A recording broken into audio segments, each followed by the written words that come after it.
Sorry, আমাদের বলা যায় না, অনেক কথা বলতে পারি না, বললে তার তো একটা এফেক্ট আছে, কারণ আমি আমার অবস্থান থেকে অনেক কিছু বলতে পারি না।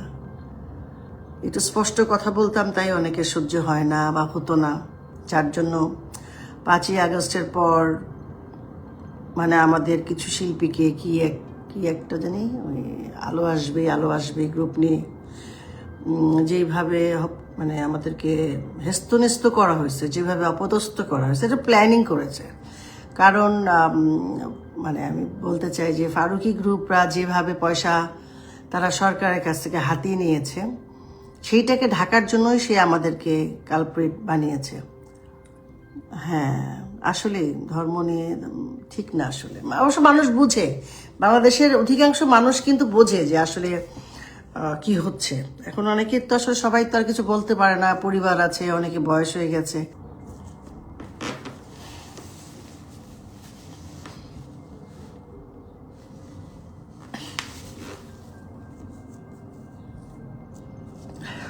সরি, আমাদের কিছু শিল্পীর জীবন ফারুকি শেষ করে দিছে। ও মনে করতেছে ও জিতে গেছে, ও জীবনেও জিততে পারবে না। কারণ আমি মিস করি আমার দেশটাকে।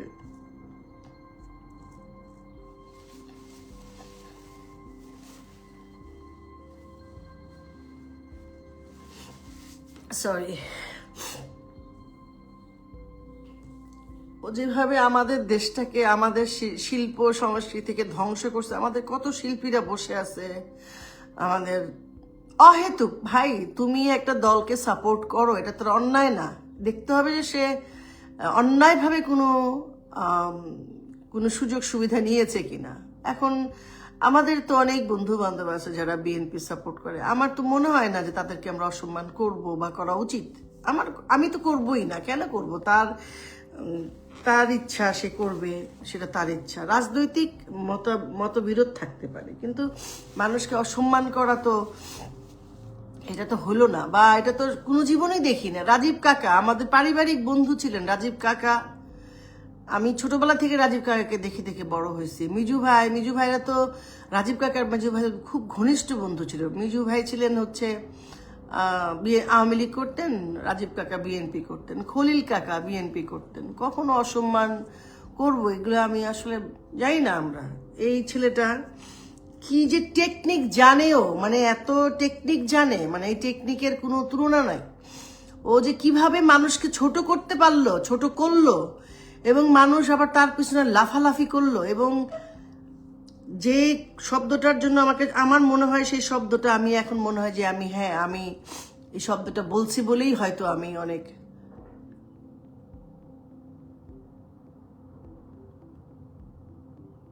হ্যাঁ। এবং সে তার ওয়াইফ বলছে তার আত্মীয় স্বজন আছে আওয়ামী লীগে, কি জলিল ভাই নাকি ওর আত্মীয় হয়, হ্যান হয় তেন হয়। ভাই, যদি আমি প্রাউডলি বলতে চাই, আমি যার সন্তান অমলেন্দু বিশ্বাস, জ্যোৎস্না বিশ্বাস, আমার কিন্তু আত্মীয় সব জায়গায় আছে। কারণ আমার বাবা মা এত জনপ্রিয়, আজকে প্রথম আলো বলুক, ডেইলি স্টার বলুক, তারা সবাই কিন্তু আমার বাবা মাকে শ্রদ্ধা করে। কিন্তু আমি কখনো কারো কাছ থেকে ওই সুযোগগুলো নেইনি। এই যে বাসায় যে, অফিসে যে বসে থেকে দিনের পর দিন তেল মেরে একটা কাজ জোগাড় করা, এগুলো আমি করি নাই। ওইগুলো আমি জানি না, কারণ আমি জানি আমার কোয়ালিটি আছে। আমার কোয়ালিটি আছে ভাই, আমি একজন শিল্পী হয়ে জন্মেছি। সো আমার তো কারোর সাথে হিচ করার দরকার নাই, আমার সাথে কারোর সাথে মারামারির দরকার নাই। দিনের পর তারা এত কাজ করেছে, তাদের এত টাকা যে কাউকে মানুষই মনে করে, এবং তাদেরকে সবাই হেল্প করেছে। দুঃখটা তো এইটাই যে একটা দেশদ্রোহী, একটা কালপ্রিট, একটা অসভ্য, একটা জেনারেশনের জন্য বিপজ্জনক একটা মানুষ, একটা না, এদের মতো সবাই তো, রেজওয়ানা, ফারুকি, আদিলুর রহমান, তারপরে হচ্ছে আমাদের কি নাম, ছাড় না, স্যার বলবো না, স্যার তোকে বলাই যাবে না, আর চিফ নজরুল। এত মিথ্যুক একজন শিক্ষক হয়ে কিভাবে মিথ্যা কথা বলে, দিনের পর দিন মিথ্যা কথা। রিজওয়ানা এত মিথ্যুক, এত দম্ভ, তার এত দম্ভ।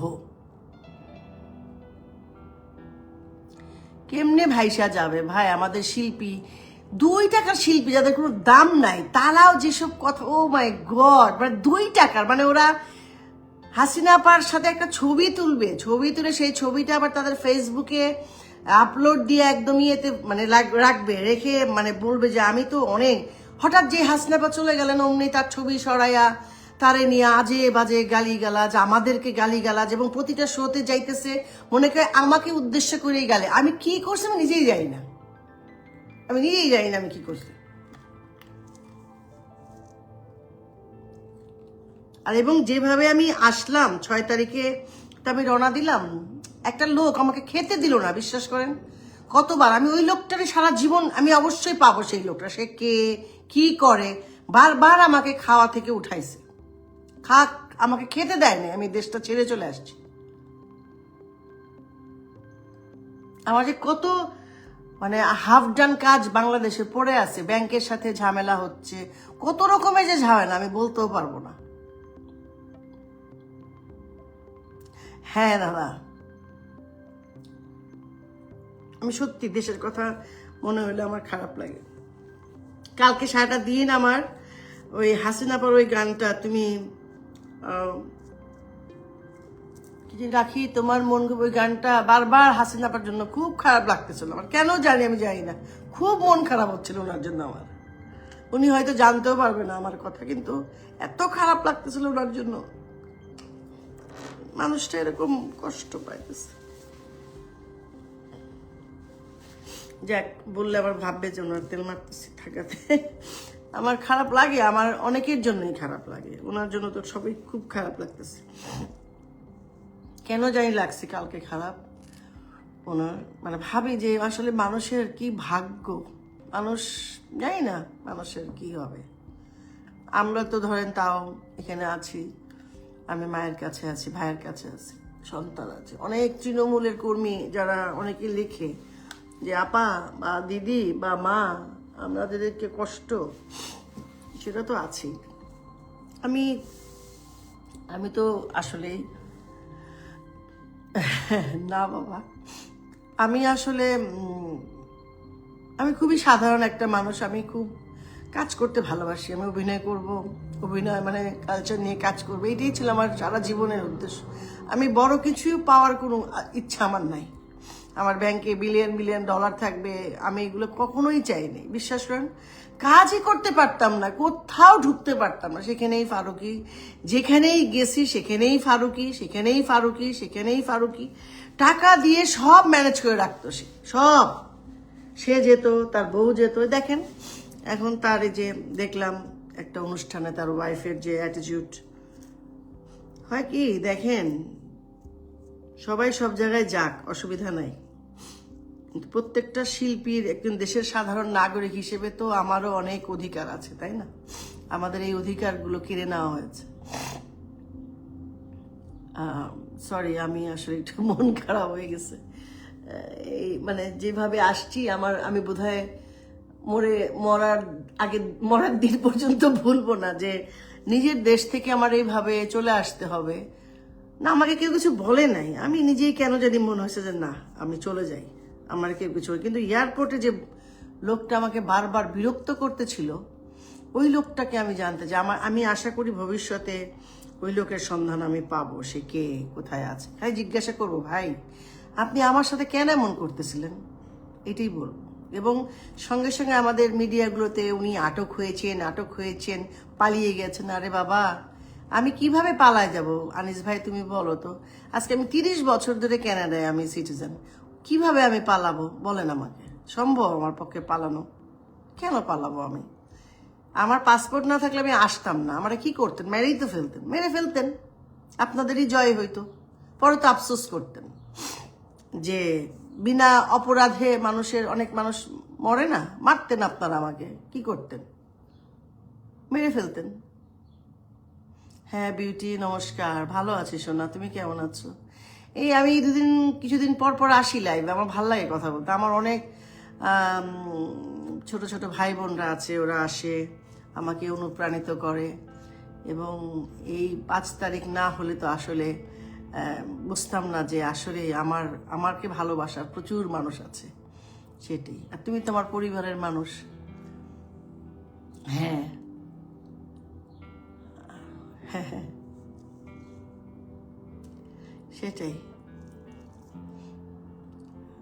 আমাদের কোনো কিছুই এখন হয় না, যাত্রা হয় না, থিয়েটার হয় না, ফিল্ম হয় না। ফিল্ম হয় বছরে 2টা 3টা, এটা তো হয় না। ঈদে ছবি হবে, তাহলে অন্যান্য শিল্পীরা কি করবে? অন্যান্য টেকনিশিয়ানসরা কিভাবে চলবে বলেন? যাত্রার অনেক শিল্পীকে দেখা যায়, ওনারা চায়ের দোকান করছেন, তরকারি বেচছেন, এটা তো হয় না একটা শিল্পী। এখন ধরেন কিছু না করতে পারলে কি করবে? আমি তো এখানে যাই না, কানাডায় কি করব কি করব ভাবি, খালি কি করব কি করব, কি কাজ করব ভাবি। টেনশন হয়। আবার এই যে মাঝে মাঝে ইউটিউবে একটু, মানে ইউটিউবেও না, জাস্ট ফেসবুকে একটু ধরেন, এই আর তো কোনো কাজ নেই, যে পড়াশোনা করি। এখানকার ধরেন ইংলিশ তো বলতেই পারি, বাট তারপর এখানকার মতো হবার চেষ্টা করি। হয় না তো, কারণ আমি তো আর বাচ্চা না যে আমি আবার নতুন করে জীবন শুরু করব। সেটাও হয়তো হয়। সাবা ভালো আছে। ওরে বাবা, শিলা মস্ত। আর তাই নাকি? আমি হোমসের icon. Oh my god, so sweet of you. বাবা, আমার বন্ধুরা তো মানে ওই যে হাদি নাকি, ওকে নিয়ে তো আমার বন্ধুরাও পোস্ট দেয়। মানে আসলে হোমসের মেয়েদেরও যে কত, সবার না, মানে কিছু কিছু মানুষকে, কাছের মানুষদের দেখলাম যে তাদের অবচেত অব কি কি জানি বলে, এটা কি বলে জানি না, মানে পতন, পতন মানে মানসিক পতন আর কি। এটা সাংঘাতিক। আমি জানি তুমি ভালোবাসো আমাকে এরকম। এখন আমার মনে হয় বাংলাদেশে আমাকে কোটি কোটি মানুষ অনেক ভালোবাসে আমাকে। মুক্তিযোদ্ধারা আমাকে লেখেন, ইনবক্সে লেখে, তুমি আমাদের যে ভালোবাসা দিচ্ছ, যে অনুপ্রাণিত করো, তোমাকে আমরা আসলে আশীর্বাদ করি, এইভাবে বলেন আমাকে। অনেক মুক্তিযোদ্ধা আমাকে ইনবক্সে লেখেন, আমি চিনি না ওনাদেরকে, ওনাদের পক্ষে কথা বলি। মানে আমি তো সাধারণ মানুষ, আমি কথা বলি কি করব? কিন্তু আমার মনে হয় যে ওনাদের কষ্ট, ওনাদের মনে হয় বুক ভেঙে যায় যখন ওনাদেরকে কেউ অসম্মান করে। একজন শিক্ষককে যখন অসম্মান করে কেমন লাগে আপনি বলেন? একটা শিক্ষক তো মানুষ, যদিও হ্যাঁ মানুষ, হয়তো উনি অন্যায় করতে পারে, ভুল করতে পারে, তার জন্য তো আইন আছে, আদালত আছে, তাই না?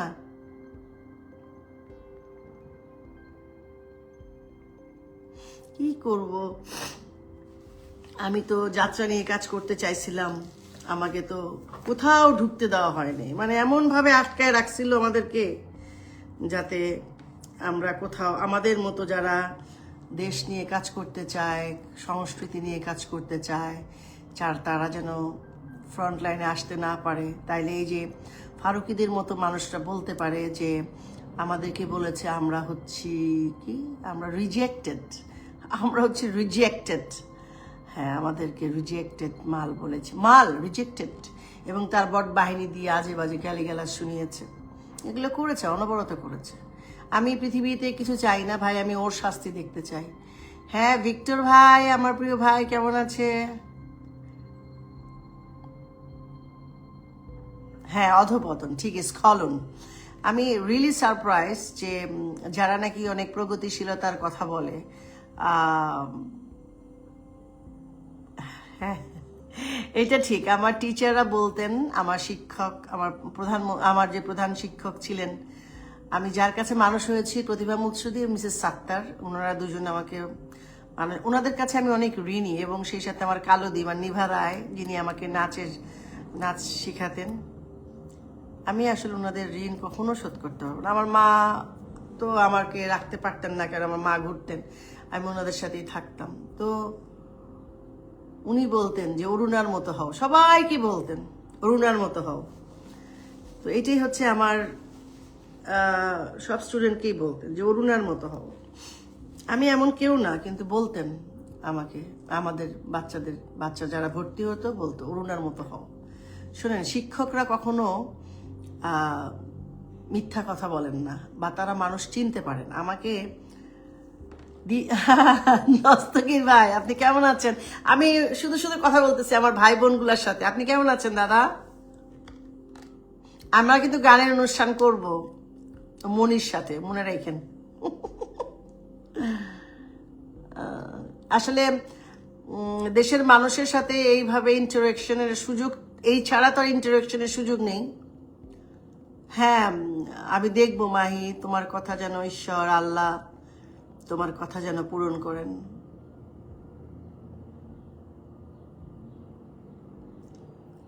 সেটা না দাদা রে, মানে আমাকে না তো একা, ধরো আমার সাথে যারা ছিল সাবা, আমরা যারা ছিলাম, আমাদেরকে যেইভাবে অসম্মানিত, যেই ভাষায় কথা বলা হয়েছে, আমরা কিন্তু অনেক পরিশ্রমী শিল্পী, বিশ্বাস করো, আমাদের কোনো চাহিদা নাই, আমরা কাজ করব, আমাদের যোগ্য সম্মানই পাবো, যোগ্য সম্মান পাবো, বাসায় থাকবো, পরিবার নিয়ে থাকবো, আর মাঝে মাঝে দেশের জন্য কাজ করব।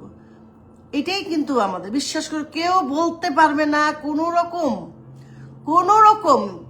মানে কোনো রকম ভাবে, মানে একটা 2 নাম্বারই কোনো জায়গা থেকে পয়সা ইনকাম করেছি, নো, কোনো সরকারি টাকা না, কোনো মানে কাউকে মারি নাই, ধরি নাই, কারো কাছ থেকে ভিক্ষা নিয়ে সংসার চালায় না, মিথ্যা কথা বলে সংসার, পরিশ্রমটাই করেছি দিনের পর দিন।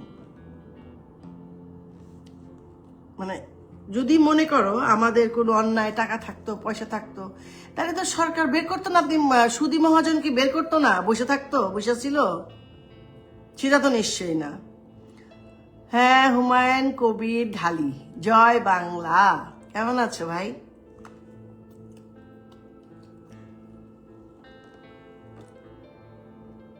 ও ঢালি ভাই কেমন আছেন? সরি,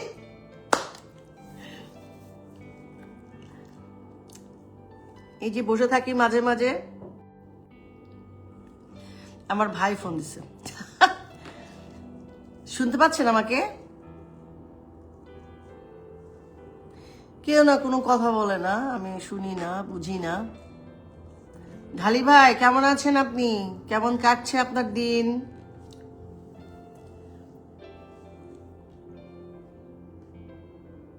ও আচ্ছা, শুনতে পাচ্ছেন তাহলে। ও, আমি আপনাদের ওখানে বেড়াতে আসবো, বেড়াতে। কে কে ইংল্যান্ডে আছে আমাকে বলেন। আমার খাওয়া, আমি কিচ্ছু খাচ্ছি না, দেখো আমি কি খাচ্ছি,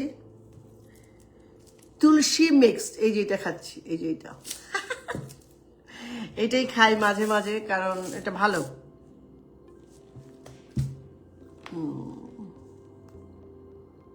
হ্যাঁ, মাকে সালাম দিব, মার জন্মদিন আগামী, এই তো নেক্সট মান্থে 2 তারিখে।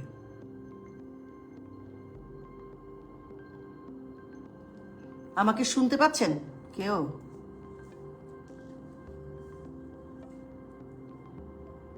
হ্যাঁ, আপনি নিউ ইয়র্কে থাকে আমি জানি।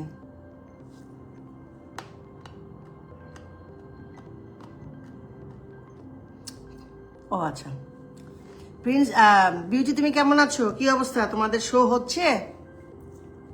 শো হয়?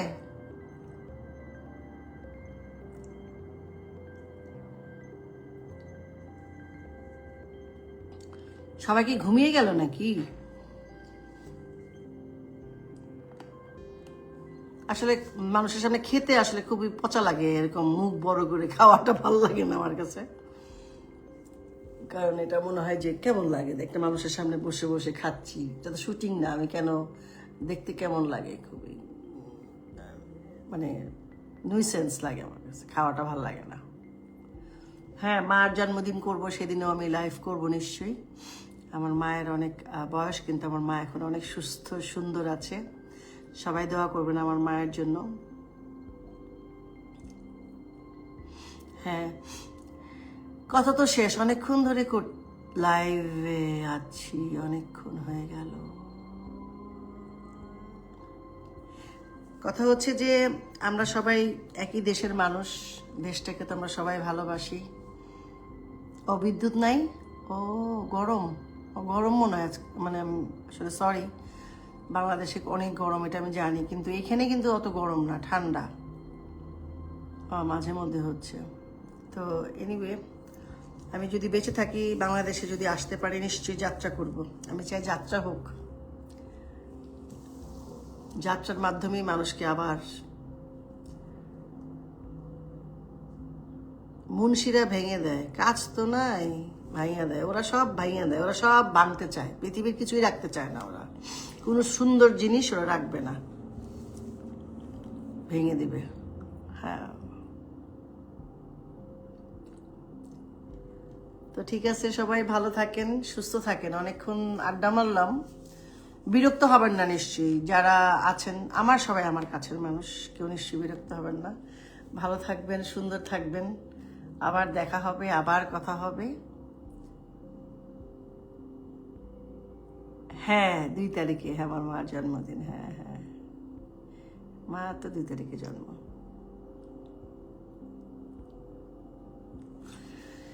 হ্যাঁ, সেটাই তো, মানুষ তো এখনো কত অনমনীয়, এটাই অবাক লাগে। ভালো থাকেন সবাই, অনেক ভালো থাকেন, আবার দেখা হবে, আবার কথা হবে। সবাই সুস্থ থাকেন, সুন্দর থাকেন, পরিবারের পাশে থাকেন, ভালো থাকেন সবাই।